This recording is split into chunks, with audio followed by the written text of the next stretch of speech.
दोस्तों, ये आग का आविष्कार ही था जिसने मानव जाति की काया पलट कर रख दी। इंसान का काम पलक झपकते होने लगा, जिसे और भी आसान बनाया माचिस ने।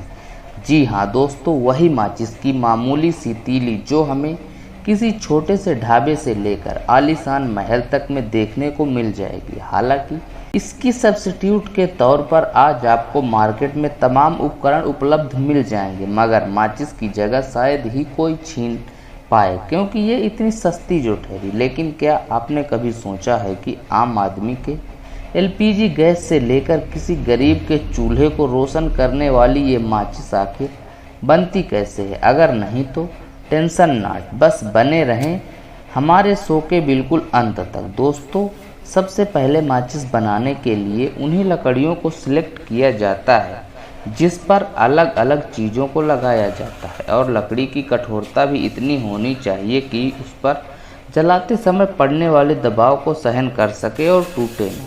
अब माचिस बनाने के लिए सबसे पहले पेड़ों को लाकर उन्हें मशीन की मदद से छोटे साइज में काटा जाता है, और फिर तीलियां बनाने के लिए लकड़ी के टुकड़ों को रोटेटिंग मशीन में फिट करके बारीक छिलके के रूप में उतारा जाता है, और फिर उन्हीं छिलकों को मशीन में लगाकर बारीक तीलियों के रूप में काट लिया जाता है।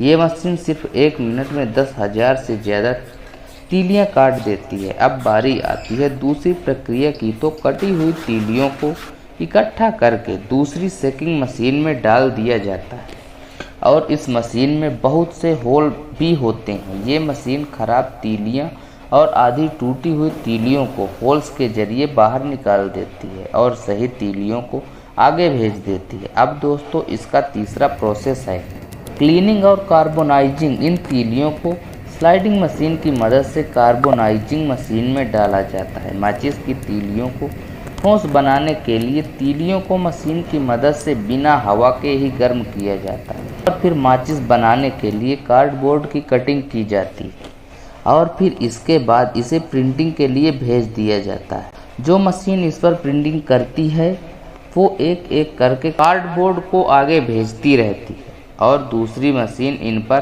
कंपनी द्वारा तय किए गए डिज़ाइन प्रिंट करती जाती है।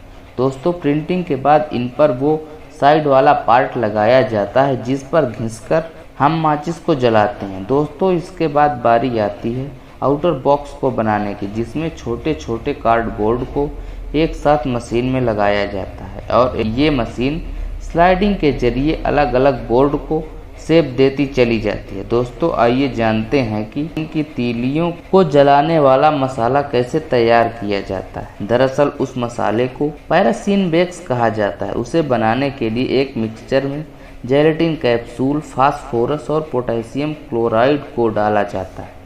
अब जेलेटिन का काम पैराफिन वैक्स को तीलियों पर चिपका कर रखना होता है, और फास्फोरस किसी सतह पर रगड़ खाने पर बहुत ही आसानी से जल उठता है, और पोटेशियम क्लोराइड तीली को जलने के लिए ऑक्सीजन को प्रोवाइड कराता है। अब मिक्सचर में गर्म पानी डाला जाता है ताकि जेलेटिन, फास्फोरस और पोटेशियम क्लोराइड को एक साथ घोला जा सके, और फिर करीब 30 मिनट घोलने के बाद मिक्सचर पूरी तरह तरल हो जाता है। तब इसमें लाल रंग डाला जाता है। दोस्तों, इसके बाद माचिस की तीलियों को एक शेप में काट करके और उन्हें एक तरीके से टिकाकर एक पंचर हुए बेल्ट में लगाया जाता है।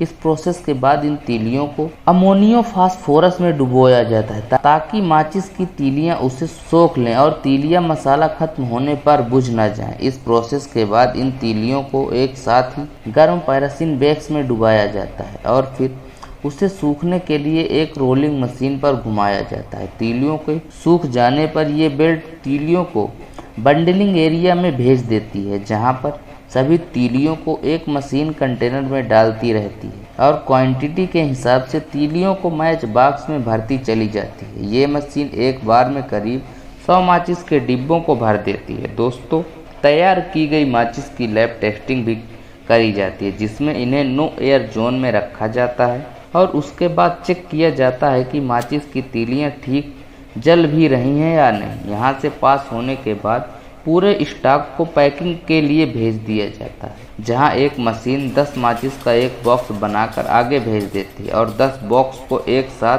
पैक करती चली जाती है, और 10 बॉक्स को एक साथ एक बड़े डब्बे में पैक कर लिया जाता है। दोस्तों ये थी आज की वीडियो। वैसे आज की वीडियो कैसी लगी हमें कमेंट करके ज़रूर बताएं और इस वीडियो को लाइक करके चैनल को सब्सक्राइब करना ना भूलें। जय हिंद।